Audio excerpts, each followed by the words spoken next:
right, let's get started. I had to lower the mic a little bit from Roger. That's okay. I just had a conversation with my wife. I think the people on Facebook Live heard the whole thing. There you go. All right. So we are moving forward with our third of 4 candidates this evening.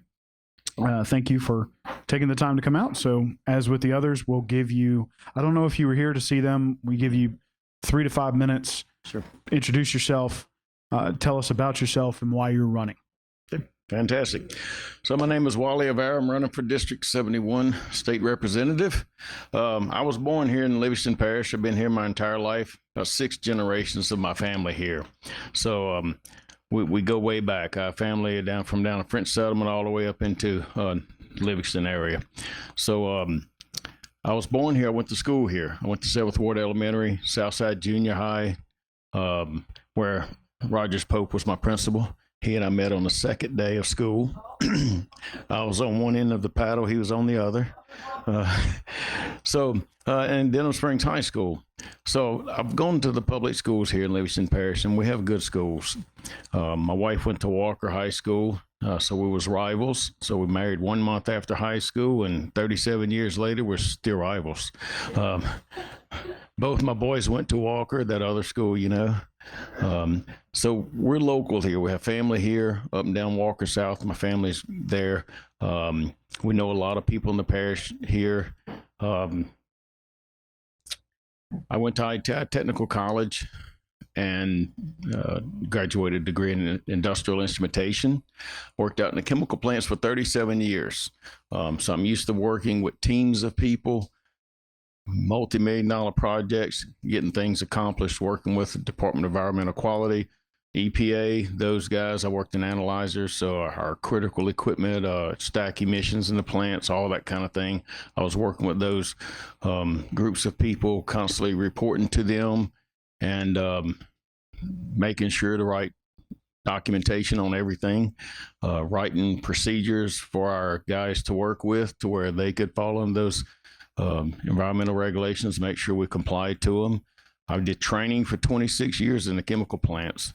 So a lot of our guys moved on to other plants, and they commended me for the job I did well of training the guys for them.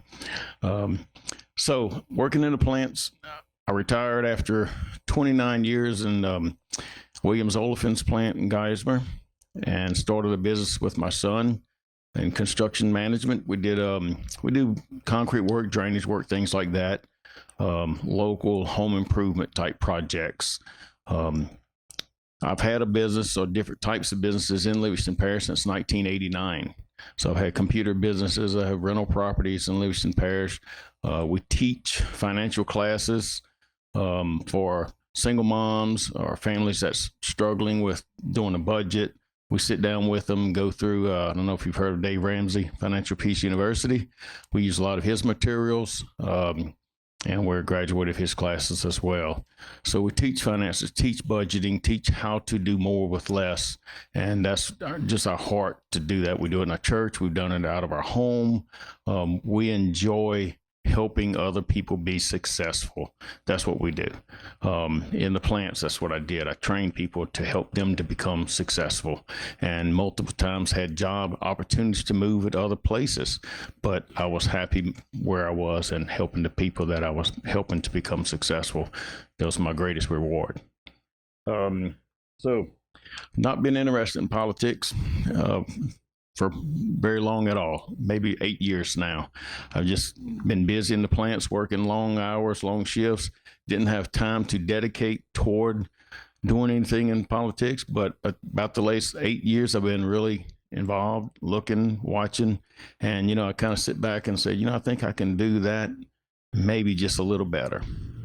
And I've always taught my children that if you're going to gripe about something, you need to offer solutions.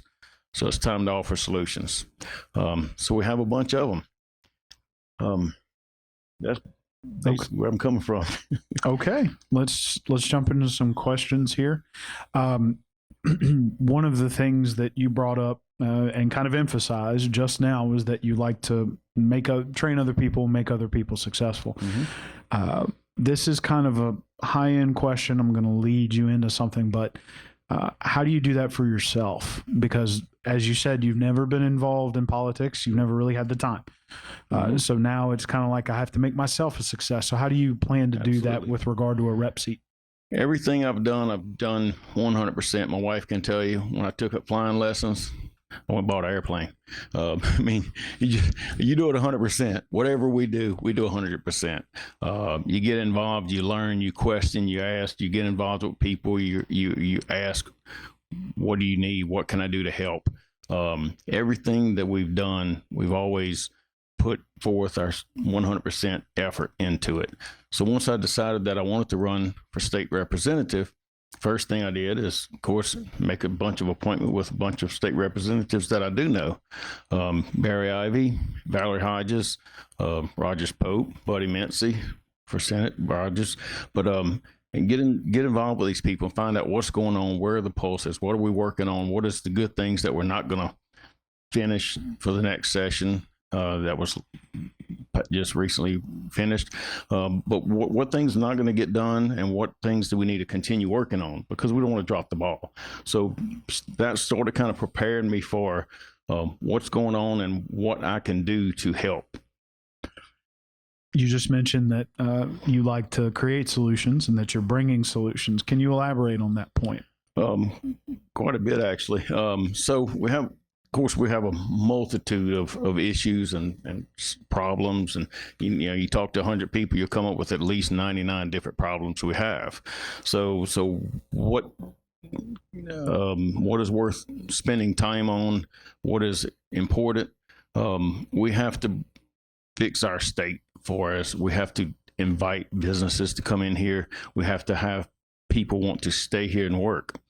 So one thing we need to work on is tax reform. We need to make taxes simpler, and we need to make taxes where it's easier for business to understand how to go about paying their taxes and how they're going to collect taxes and where it needs to be paid, because every parish is different size of the parish.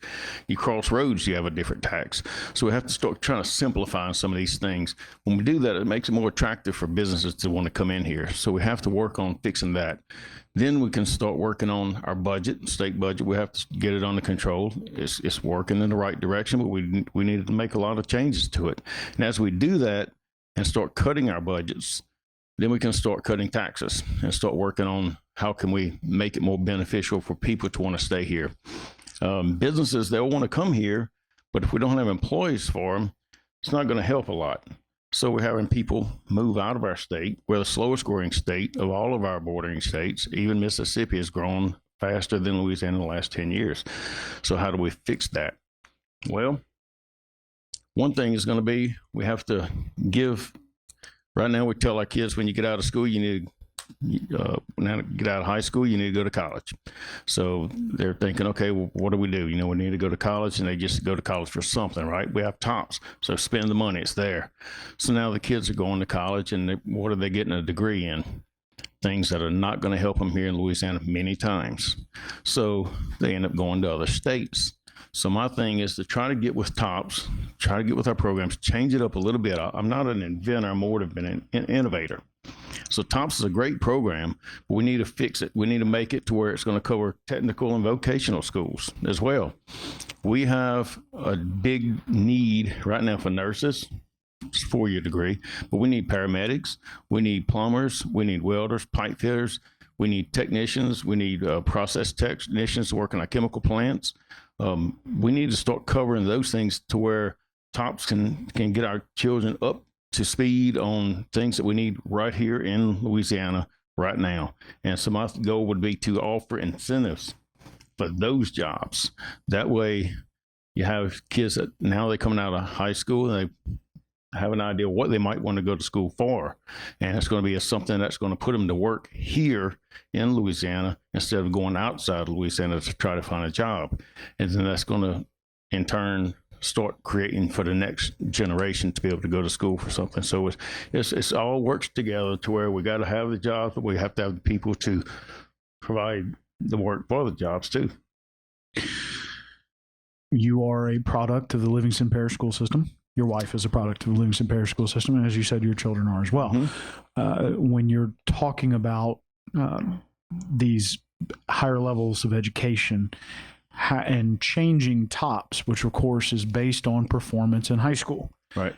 How would you communicate with your local schools to say, okay, how can we change this to where it makes sense for these high school kids? Yeah. Well, and that's a good question there. I've already talked to Rogers Pope, explained to him some of my ideas, what I'd like to do with that. And he's actually was quite impressed with what I had. And he said, I don't know why we hadn't thought of this in the past. Some ways we can fix this. So getting with other people that's in the education system, talk to them, listen, find out how we need to implement this. Get the board that's over tops, what jobs are needed here in Louisiana, have them every 5 years reassess. What do we need? What jobs are lacking? We need people. What is going to be the next 5 years worth of incentives? Let's try to make it to where we given incentives to help people fill those needs. So we were talking about you speaking with, you've talked with Rogers Pope. You've spoken with several other delegates that are currently in office from Livingston Parish.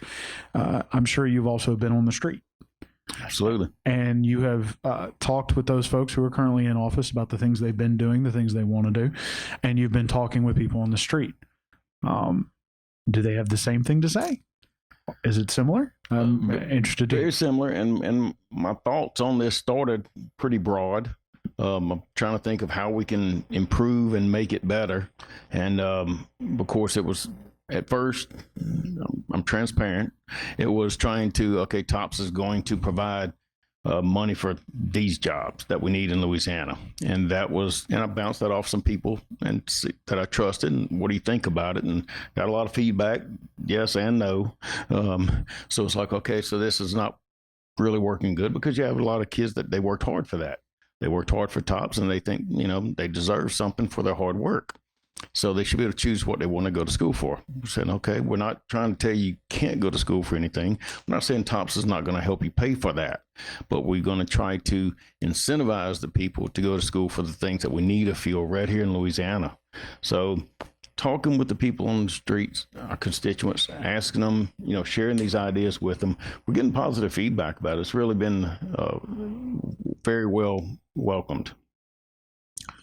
When you are talking with these current legislators, what is one of the things that they have told you in terms of actually being able to perform the job? What is a piece of advice they've given you?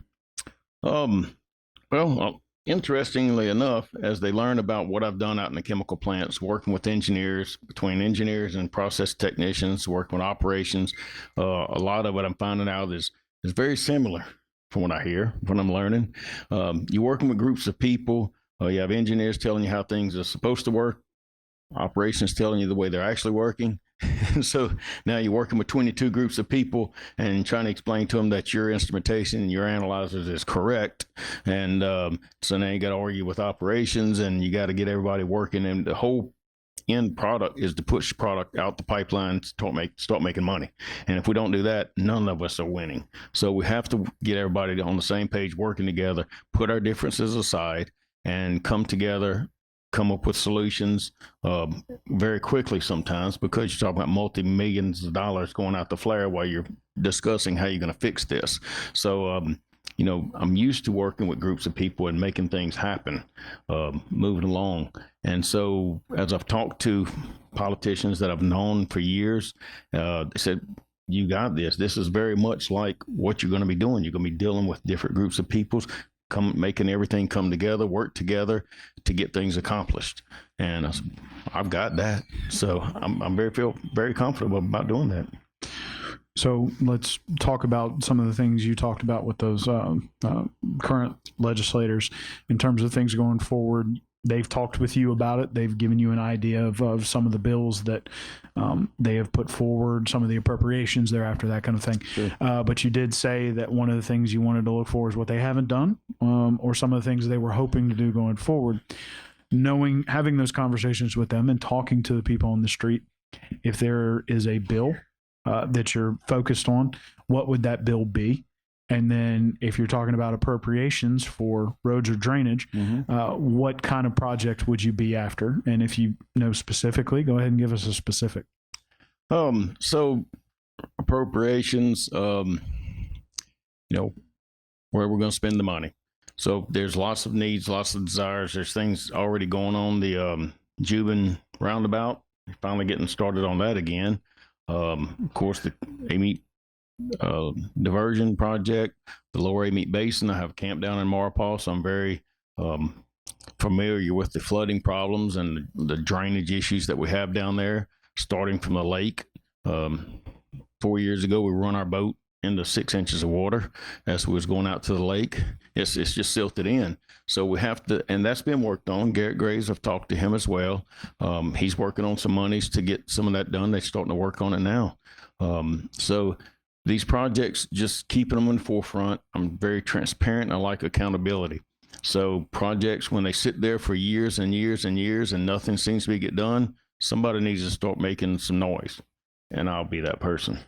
I don't mind making noise. We're gonna get things moving, and if it's not, we're gonna start pointing fingers on what the holdup is. We got to fix things. We can't just sit here and plan for 20 years, 30 years, and then make a little move, and then all of a sudden there's a pipeline in the way, and we're going to stop everything, and 8 months go by until we fix this. We couldn't do that in the plant. You have to get the plant up and running. We have to make things keep moving. We find a problem, you go past it, and you work on finding the next problem, and you fix it. And while you're working on the other problem, you got to keep things rolling. You can't just sit here and stop. So we're going to have to get some transparency and accountability, and we've all got to work together to make those things keep moving. And the bill portion of that question? I have a couple bills. Of course, I'm definitely a Second Amendment supporter. I think we can get we have a lot of bordering states that are working on, that have permitless carrying or constitutional carry, as it could be said. That is one of the things that's near and dear to my heart. I have a concealed carry permit, but we shouldn't have to. We can open carry in Louisiana without a permit, without any training at all. So what's the difference in scaring everybody half to death while I'm open carrying versus putting a code around it and not scare everybody to death? Okay. So that's something we got to work on. It's been worked on several times. We're going to keep on pushing it. Implementing a rating system for library books. That's been near and dear to our parish here. It's been going through a lot of issues there. Whether, and we can argue moralities till we're blue in the face. But the fact is, if we get a rating system put on books, and you say this book, just like we do movies, this book is rated R, this book is rated PG, it goes in the adult section. The adults can bring the kids into that section if they want to be there with them and allow them to see that book. I'm not going to legislate morality, but we do need to put it where the kids can't walk up to it and grab it off the shelf without a parent consent, just like they couldn't go into a rated R movie without a parent consent. So this is something that I think we need to work toward, trying to come up with some idea with that. We talked about TOPS, tax reform, creating this tax system that's fair for everyone, businesses and personal alike. So another thing I think I might get a little pushback from, because there's been some work on it recently, but homestead exemption. One of the bills I really like to see is we implemented, used to homestead was exempt from taxes, period. I remember when it was introduced, I think it was 1980, 81, and it was $75,000. Well, back then that was for rich people's houses, right? Because a brand new house was $38,000 then. So the rich people had to pay property taxes. Well, guess what? It's still $75,000. You take the $75,000 equivalent to today, it would be $268,000. So now everybody has a rich person house. You can't buy anything for $75,000. You can't buy a mobile home without land for that. So my goal is then to start with our elderly population first. They're up in the age. Their medical expenses are higher than they've ever been before. Their medicines are expensive. Their doctor visits, all these things. I've talked to many people on the streets, a lot of elderly people, and especially come around time to pay your property taxes, they have a choice of paying property taxes or paying for the medicine. And then we know if they don't pay the property taxes, they lose their home. See, they worked their whole life, paid tax their whole life, and now they're faced with the possibility of losing their home because they can't afford to pay property taxes on it. So I think, and yes, it can be frozen, but that just freezes it. That doesn't stop it. So you never truly own your home. They're up in their age, and now they're going to lose their home because they can't pay their property taxes. So my idea was to introduce a bill, 65 and older, you're on Social Security, you're raised the exemption to $250,000 for that group of people. That way, we're going to help our elderly people stay in their home and then be able to afford their medicines. So we've talked about you, your plan, some of the people you've talked to that are current legislators. The entire legislative contingent from Livingston Parish will see a new face starting in 2024. What is your plan should you be elected? And as your predecessor, Mr. Roger Wilder, said, y'all are all running to win. What is your vision plan to bring that contingent together to work for Livingston Parish? Yeah. Well, one of my things, I want to be on the Appropriations Committee. My daughter-in-law tells me I'm crazy for wanting to do that because it's very boring. But we get to help get money put to different things. So then I can work with, obviously, all of Louisiana, but our district, we have needs, and I'll be one fighting for that. The Parish Council, I'm very familiar and very much friends with many of them on the council, very knowledgeable, going to not a few Parish Council meetings, but constantly going to meetings, meeting Parish Council, talking with them, and getting the dialogue started. I believe as we continue to start talking, I'm finding they're very approachable people. The people that's running on both sides, they're very approachable people. So we're going to keep communications going. Just like my wife and I have been married 37 years, it takes communications to make things work and keep going forward. So we're going to have to sit down and have talk about things, communicate. And that's the only way we're going to move forward, is to just sit down and have a good heart-to-heart. What do you need? How can I help you? So you just talked about the Parish Council. Excuse me. Mm-hmm. And specifically with regard to other legislators, what would be the plan there? Yeah, we're going to have a whole new legislative. I mean, there's a lot of people terming out. We have people that's representatives that's running for Senate. There's going to be a lot of new faces. So it's going to be tough for everybody to get in their position, settle in, and start working together. But I've been a team player. I put together teams of people. Look, I've learned a long time ago that if you're the smartest person in the room, you're in the wrong room. And if everybody in the room agrees with you, you're in the wrong room. You need to move somewhere else, because people see things differently. And I like to see and hear other people's ideas, because my wife can tell you one of her favorite things that she teaches paramedics. She brings them into the hospital. She asks them, what's the most important person in this hospital? First thing she loves to ask them. And they're pointing to doctors, and they're pointing to the cath lab, and they're pointing everywhere. She says, the guy that cleans the rooms. And they're like, what? If he don't clean the room, the doctors don't have a room to work in. The person's waiting in the hall for the room. So we have a way of looking at things and seeing everybody has good input. Everybody's needed. So we're all going to have to work together. I'm going to work together, help build teams. We're going to disagree on some ideas, but we don't. My wife and I have been married 37 years. We disagree a lot, but we know we have a household to run. So we have to get past our disagreements and work together for the better of everybody.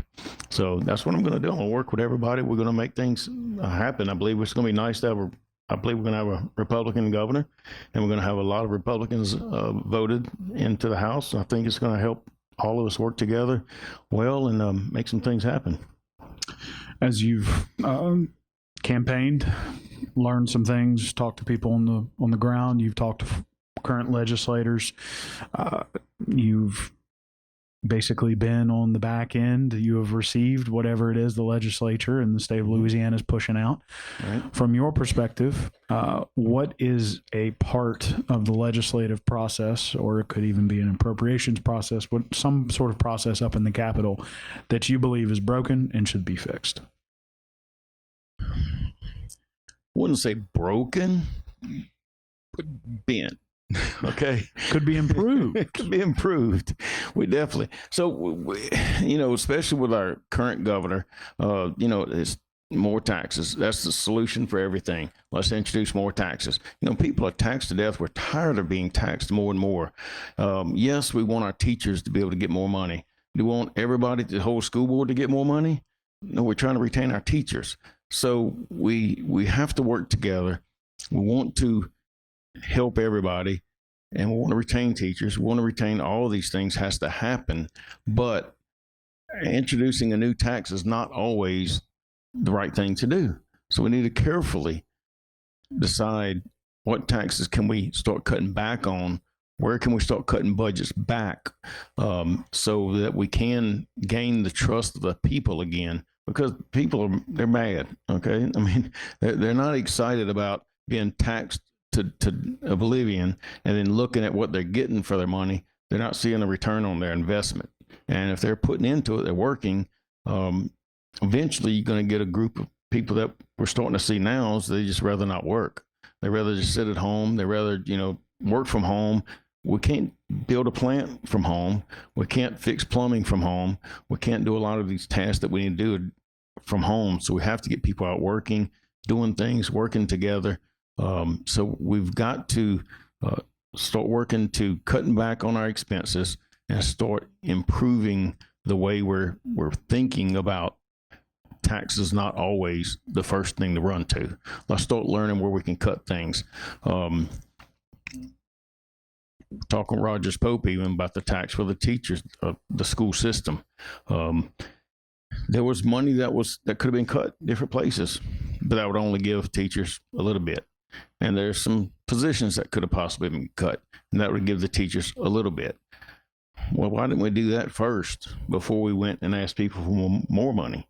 Let's show that we're being responsible, and we're trying to do other things besides just introducing new taxes first before you go and ask for a new tax. And then if you have to have no other choice, then let's try to make that minimum. Let's just don't jump for being higher than Ascension Parish with our taxes. Let's try to be more competitive and not just jump for a whole penny. Let's see if we can save and do things and then introduce a half a penny or a quarter penny. Let's do something small if we have to introduce new taxes. Let's don't just jump out there first. You brought up Senator Rogers Pope several times, former student, teacher, coach, administrator, and superintendent here in Livingston Parish, speaking on the schools of which you are a product. Very reliant on the minimum foundation program funding, which is part state, part federal. And of course, you already talked about them going after some local funding. As a legislator, what would be your plan to continue to try to secure those funds via the minimum foundation program? And how would you work with schools to try to improve Livingston Parish public schools? Yeah. Well, right now there's 3 different federal funds that are coming into our state to help with school systems.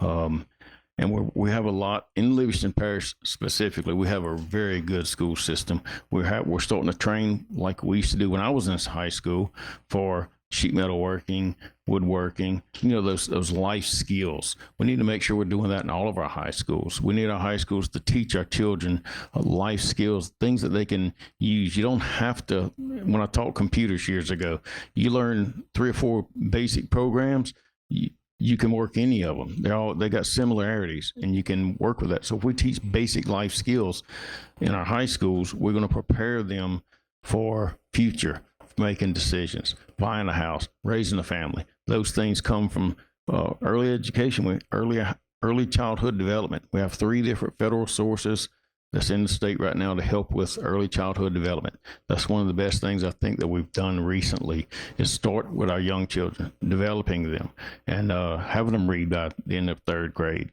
Those kind of things are needed because we need to advance our children. We don't need to dumb down our school system to where everybody gets a trophy and everybody is looking, like they're doing great. We need to make them actually do great. Let's start with early education and let's work them up through so they are reading by third grade. Let's make it to where before they get out of high school, they have some good basic life skills that they can take with them from now on. Let's help teach them woodworking and things like that. Let's bring it back to all schools. You have 2 minutes. Okay. I can either, and I've offered this to the last two, I can either ask one more question or you can roll it out for yourself. I'd like to continue on, I guess, with appropriations. So, it's our school board needs to put in, I'll work with them.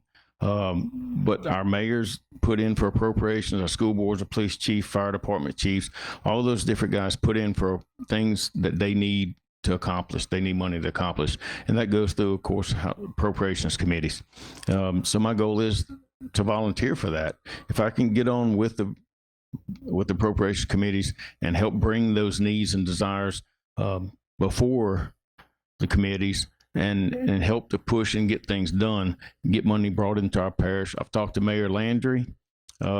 He has a very good idea. I love it. I would like to see it. I've always said that we need it here in Denham Springs is a state park. We don't have a state park anywhere around us. We got to go all the way to Tickfaw or over in that area, find a state park, and it's tore up, by the way. We went over there not long ago. But we have land that they're working on getting right over here on River Road.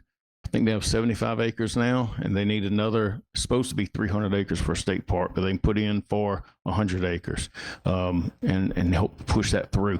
They have 75 now. They need 25 more. Best my remembrance.